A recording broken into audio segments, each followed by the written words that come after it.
ಹಿರೇಕೆರೆಯು ತುಂಬಿದಾಗ ನಿರ್ಮಿಸಿರುವ ಏರಿಯು ಕಿರಿದಾಗಿದ್ದು ಈ ನೀರಿಗೆ ಸುಮಾರು 50 ಎಕರೆ ಅಡಕೆ, ತೆಂಗಿನ ತೋಟ ಹಾಗೂ ಜಮೀನುಗಳು ಮುಳುಗಡೆಯಾಗಿದ್ದು ಕೂಡಲೇ ಕ್ರಮ ತೆಗೆದುಕೊಳ್ಳುವಂತೆ ರೈತರು ಆಗ್ರಹಿಸಿದ್ದಾರೆ. ಅವರು ಹೊಳಲ್ಕೆರೆ ಅಂತರ್ಜಲ ಅಭಿವೃದ್ಧಿ ಇಲಾಖೆ ಇಂಜಿನಿಯರ್ಗೆ ಮನವಿ ನೀಡಿದ್ದಾರೆ.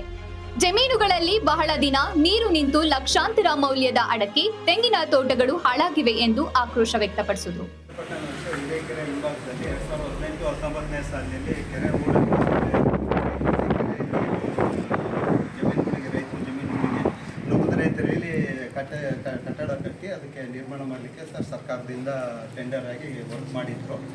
ಆ ಕೆಲಸ ಮಾಡಿದಂಥ ಸಂದರ್ಭದಲ್ಲಿ ಅವರು ಮಣ್ಣು ಒಳ್ಳೆ ಗುಣಮಟ್ಟದ ಗ್ರಾವೆಲ್ ಅದು ಹೊಡೆದ ರೀತಿಯಲ್ಲಿ ಸರ್ ಅಲ್ಲೇ ಮಣ್ಣು ತೆಗೆದು ಅಲ್ಲೇ ಹಾಕಿ ಅದೊಂದು ಕಾಮಗಾರಿಯನ್ನು ಮಾಡಿದರು.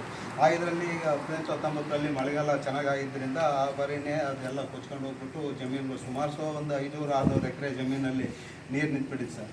ನೀರು ನಿಂತು ಎಲ್ಲ ಅಲ್ಲಿ ಎಲ್ಲ ಫಸಲೆಲ್ಲ ಹಾಳಾಗೋಗಿತ್ತು. ಅಡುಗೆ ಇದೆಲ್ಲ ಪ್ರತಿಯೊಂದು ಬೆಳೆನೂ ಎಲ್ಲ ಹಾಳಾಗೋಗಿತ್ತು ಸರ್. ಅಲ್ಲಿ ಹಾಕಿರೋ ಒಂದು 500-600 ಎಕರೆ ಜಮೀನೆಲ್ಲ ಫುಲ್ ನಿಂತುಗಡೆ ಆಗಿತ್ತು. ಅವಾಗಲೇ ನಮ್ಮ ಇಲಾಖೆಗೆ ನಾವು ಮನವಿ ಕೊಟ್ಟಿದ್ವಿ ಸರ್. ಮನವಿ ಕೊಟ್ಟಾಗ ಅವರು ಅದ್ರ ಬಗ್ಗೆ ನಾವು ದುರಸ್ತಿ ಮಾಡ್ತೀವಿ ಅಂತಂದೇಳಿ ಒಂದು 15-20 ಹಂಗೆ ಗ್ರಾವೆಲ್ ರೋಡ್ ಹಂಗೆ ಬಿಟ್ಟರು. ಮತ್ತು ಮಳೆಗಾಲ ಜಾಸ್ತಿ ಆಗಿ ಮತ್ತೆ ಅದು ಸಂಪೂರ್ಣ ಮತ್ತೆಲ್ಲ ಉಲ್ಟ ಆಯಿತು. ಆಮೇಲೆ ಹಲವು ಬಾರಿ ನಮ್ಮ ಮನವಿ ಕೊಟ್ವಿ. ಅದು ಶಾಸಕರು 2000ನೇ ಇಸ್ವಿಲಿ ಶಾಸಕರು ಕೂಡ ಬಂದಿದ್ರಲ್ಲಿ ಬಂದು ಅವರು 2020ರಲ್ಲಿ ಶಾಸಕರು ಕೂಡ ಬಂದು ಕೆರೆ ಮೇಲೆ ಅವರು ಬಂದುಬಿಟ್ಟು ಈಗ ಅದನ್ನು ಅಭಿವೃದ್ಧಿ ಮಾಡಲಿಕ್ಕೆ ರೈತ ತೊಂದರೆ ಮಾಡಿಕೊಡ್ರಿ ಅಂತಂದೇಳಿ ಇಲಾಖೆಗೆ ಸೂಚಿಸಿ ಹೋಗಿದ್ವಿ ಸರ್. ಅವಾಗಲಿಂದಲೂ ಯಾರೂ ಕೂಡ ಅದ್ರ ಕಡೆ ಗಮನ ಕೊಟ್ಟಿಲ್ಲ. ಭಾಳ ಅನಾನುಕೂಲ ಆಗ್ಬಿಡಿ ಸರ್. ಆ ಟೈಮಲ್ಲಿ ರೈತರು ಬೆಳೆ ಅಂತ 2 ವರ್ಷ ಇನ್ನೇನು ಬೆಳೆನೇ ಇಲ್ಲ, ನೀರು ಒಯ್ದಿಲ್ಲ. ಅಡಿಕೆ ತೋಟ ಎಲ್ಲ ಗಿಡಗಳೆಲ್ಲ ಕೊಳೆತು ಹೋಗ್ಬಿಟ್ಟಿದ್ವು. ಇದರಿಂದ ನೀವು ಇನ್ಮೇಲೆ ಅದು ಮಳೆಗಾಲ ಚೆನ್ನಾಗ್ತಿದೆ ಸರ್. ಅದು ಅಲ್ಲಿ ಮಳೆ ಬಂದು ಕೆರೆ ನೀರು ಈಗಲೂ ಮುಂದೆ ಎಲ್ಲರೂ ರೈತರುಗಳಿಗೆಲ್ಲ ಅನಾನುಕೂಲ ಆಗುತ್ತೆ.